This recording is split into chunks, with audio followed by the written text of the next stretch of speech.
બોલો શ્રી પુરુષોત્તમ ભગવાનની જય, કાઠા ગોરમાની જય। ઓમ શ્રી કૃષ્ણાય વાસુદેવાય હરએ પરમાત્મને પ્રણત ક્લેશનાશાય ગોવિંદાય નમો નમઃ, ગોવિંદાય નમો નમઃ। નમસ્કાર મિત્રો, આપ જોઈ રહ્યા છો આપણી યુટ્યુબ ચેનલ શ્યામા શ્યામ દર્શનમાં આપનું હાર્દિક સ્વાગત છે। અત્યારે આપણે અધિક માસ એટલે કે પુરુષોત્તમ માસમાં આપણે કથા સાંભળી રહ્યા છીએ। તો આજે છે પુરુષોત્તમ માસનો 6થો દિવસ। તો આજે આપણે સાંભળશું અધ્યાય 6, શ્રી કૃષ્ણ સમક્ષ મલ માસનું વર્ણન। આ દિવસની કથા વાર્તા છે દયા કરી દીકરો દીધો। તો આ વાર્તા સાંભળવા મારી સાથે અંત સુધી જોડાયેલ રહેજો। તો આ વિડીયો પસંદ આવે તો લાઈક કરજો, શેર કરજો અને સબસ્ક્રાઈબ કરવાનું ભૂલતા નહીં, જેથી આવનારા બીજા વિડીયોની માહિતી આપ સુધી તરત પહોંચે। સખીઓ, આપણે આગળના વિડીયોમાં સાંભળી ચૂક્યા છીએ ગૌલોકમાં મલમાસ। આ માસમાં વ્રત, નિયમ, ધ્યાન આદિ કરવાથી સુખ વૈભવ પાછા મળે છે। તો ચાલો આપણે સાંભળીએ અધ્યાય 6, શ્રી કૃષ્ણ સમક્ષ મલમાસનું વર્ણન। અધ્યાય 6, શ્રી કૃષ્ણ સમક્ષ મલમાસનું વર્ણન। સોનકાદિક મુનિઓએ સૂત પુરાણીને પૂછ્યું કે ગૌલોક ગયા પછી મલમાસનું શું થયું તે કથા અમને કહો। આથી સૂત પુરાણી બોલ્યા કે હે મુનિ શ્રેષ્ઠો, નારાયણ ભગવાને નારદજી આગળ આટલી કથા કહ્યા પછી આગળ જે કથા કહી છે તે જ હું તમારી સમક્ષ કહું છું, તે સાંભળો। શ્રી નારાયણ ભગવાન નારદને ઉદ્દેશીને બોલ્યા, ગૌલોકની વચ્ચે શ્રી કૃષ્ણનું રમણીય મંદિર છે। તે મણિ અને રત્નોથી જડેલ છે। તેના તેજથી અંજાયેલ શ્રી વિષ્ણુ ભગવાન મલમાસને પોતાની પાછળ રાખી તે ગૌલોક તરફ આગળ વધવા લાગ્યા। તેઓ ગૌલોક પહોંચ્યા। શ્રી વિષ્ણુ ભગવાનને જોઈ દ્વારપાળો બધા ઊભા થઈ ગયા અને તેમના ચરણોમાં વંદન કર્યા।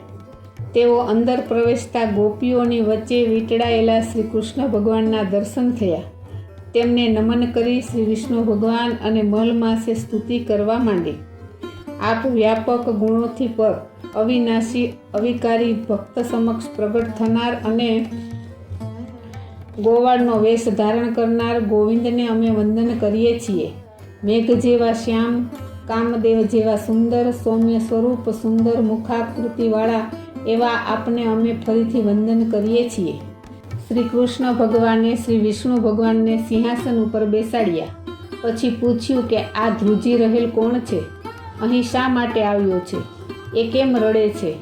આ વચનો સાંભળી ભગવાન વિષ્ણુએ મલમાસનું સમગ્ર દુઃખ તેમની સમક્ષ વ્યક્ત કરતાં કહ્યું કે આને મલમાસ કહે છે। એનો કોઈ અધિષ્ઠાતા સ્વામી નથી। સૂર્યનો પ્રકાશ એનાથી દૂર રહે છે। આ મલિન કોઈ સર્વકાળે શુભ કાર્યોમાં અયોગ્ય ગણાય છે। અધિષ્ઠાતા વિનાનો હોવાથી મલમાસમાં કોઈ દાન, વ્રત આદિ કરતું નથી। સર્વ પ્રાણીઓ, વનસ્પતિઓ 12 માસ, દિવસ, રાત, ઘડી, પળ વગેરે બધા તેનો તિરસ્કાર કરે છે।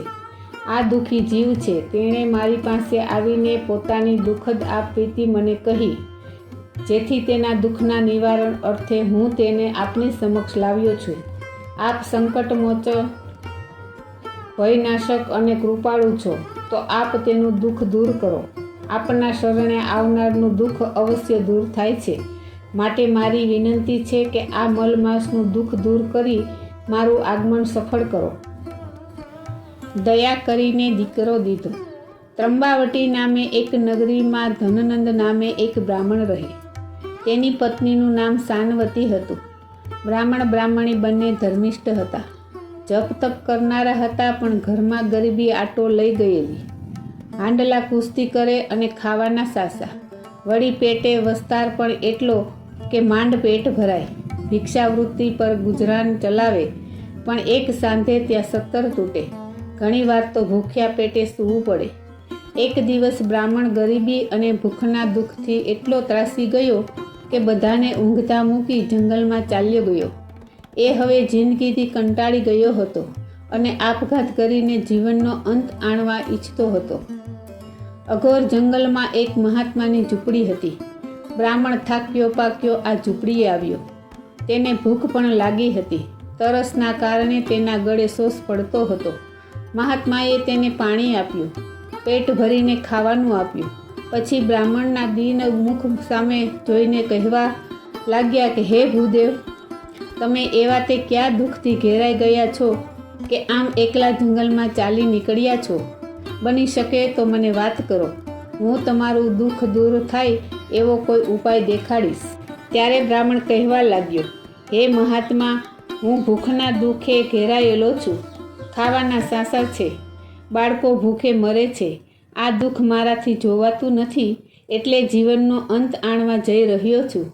ત્યારે મહાત્મા કહેવા લાગ્યા, બ્રાહ્મણનો પવિત્ર જન્મ ધારણ કરનારને આવી વાત શોભતી નથી. આત્મહત્યા તો ઘોર પાપ છે અને નરકને આપનાર છે. પ્રભુએ આપેલા જીવન પર ફક્ત પ્રભુનો જ અધિકાર છે. સર્વ જન્મોમાં શ્રેષ્ઠ એવો માનવ જન્મ મળ્યા પછી એ પ્રભુને જ અર્પણ કરી દેવો જોઈએ. વળી સુખ દુઃખ તો ઘટમાળ છે. પ્રભુની દયા થાય અને માણસ પ્રબળ પુરુષાર્થ કરે તો નસીબ આડેનું પાંદડું ખસી જતા વાર લાગતી નથી. મહાત્માના આવા આશ્વાસન ભર્યા વચનો સાંભળી બ્રાહ્મણ કહેવા લાગ્યો, હે મહાત્મા, હવે મારી ધીરજ ખૂટે છે. હું તો પેટે પાટા બાંધીને જીવી નાખું, પણ ભૂખે ટળવળતા બાળકોને શી રીતે સમજાવું? જ્યારે ખાવું ખાવું કરતા બાળકોને જોઉં છું ત્યારે મને મારું જીવન વ્યર્થ ભાસે છે. ચપટી લોટમાં પૂરું થતું નથી. નિર્ધનતામાંથી ઉગરવાનો કોઈ રસ્તો દેખાડો. ત્યારે મહાત્મા કહેવા લાગ્યા, હે વિપ્રવર્ય, આત્મહત્યાની વાત ભૂલીને ઘેર પાછો ફર, કારણ કે વ્રત તપ વગર નસીબ જાગતું નથી. 2 દિવસ પછી પવિત્ર પુરુષોત્તમ માસ શરૂ થાય છે. તમે સર્વ ઉપવાસ એકટાણા કરો, કથા વાર્તા સાંભળો, દેવ દર્શન કરો, ફૂલ નહીં તો ફૂલની પાંખડીનું દાન કરો. પતિ પત્ની બંને પૂર્ણ શ્રદ્ધાથી આ વ્રત કરશો તો તમે અવશ્ય નિર્ધનતાની નાગચૂડમાંથી મુક્ત થશો. મહાત્માની વાત સાંભળી બ્રાહ્મણ દંડવત પ્રણામ કરતા બોલ્યા, હે મહાત્મા, તમારી આજ્ઞા માથે ચડાવું છું. હું અંતઃકરણના ભક્તિભાવપૂર્વક આ વ્રત કરીશ. બ્રાહ્મણ ઘેર પાછો ફર્યો. એને એકાએક અદૃશ્ય થઈ ગયેલો જોઈ એની પત્ની અને બાળકો ચિંતાથી અડધા થઈ ગયા હતા. એ તેને પાછો ફરેલો જોઈ રાજી થયા. 2 દિવસ પછી પવિત્ર પુરુષોત્તમ માસ બેઠો. બ્રાહ્મણીએ પુરુષોત્તમ પ્રભુની પ્રાર્થના કરી, વ્રતનો સંકલ્પ કર્યો. એ દિવસે બ્રાહ્મણને ઘણી સારી ભિક્ષા મળી, તેથી તેની શ્રદ્ધા ઘણી વધી ગઈ.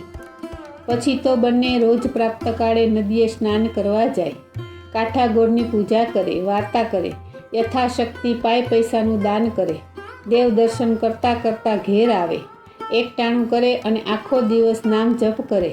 રોજ સાંજે બ્રાહ્મણ પુરુષોત્તમ માસની પવિત્ર મહિમામયી કથા વાંચે. લોકો સાંભળવા આવે. બ્રાહ્મણને દાન દક્ષિણા મળે, સીધું સામાન મળે. આમ બ્રાહ્મણનું ગાડું તો ઘણી સારી રીતે ચાલવા લાગ્યું.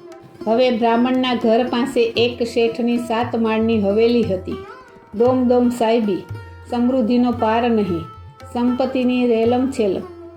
ખમા ખમા કરતા નોકરને ચાકર, પાણી માગો ત્યાં દૂધ મળે. એવું સુખ પણ શેઠ શેઠાણી દયા ધર્મથી સદા દૂર રહે. કાંઈક આપવાની વાત આવે ત્યાં તો મોં કડવું થઈ જાય. ચમડી તૂટે પણ દમડી ન છૂટે એવો સ્વભાવ. સંતાનમાં 7 દીકરી દીકરો એક પણ નહીં. દીકરો આવશે એવી આશાએ 7 દીકરી થઈ, તોય શેઠ ધર્મ ધ્યાન કે દયા ધ્યાન તરફ ન વળ્યા. જે દયાદાનના મહિમાને જાણતા નથી તેના જીવનમાં સદા સંતાપ રહે છે. ગોસ્વામી તુલસીદાસે પણ કહ્યું છે કે તુલસી પંછી પીને સે ઘટે ના સરિતા નીર, ધર્મ કિએ ધન ના ઘટે સહાય કરે રઘુવીર. શેઠાણીને પૂરા માસ જતા હતા. વળી પુરુષોત્તમ માસ શરૂ થતાં શેઠે ગામના સૌ નર નારીને નદીએ નાહવા જતા દીઠા. તેથી દેખાદેખીથી શેઠે પણ વ્રત શરૂ કર્યું. શેઠને એવી આશા હતી કે પુરુષોત્તમ પ્રભુનું વ્રત કરવાથી જો પુત્રની પ્રાપ્તિ થાય તો બેડો પાર થઈ જાય.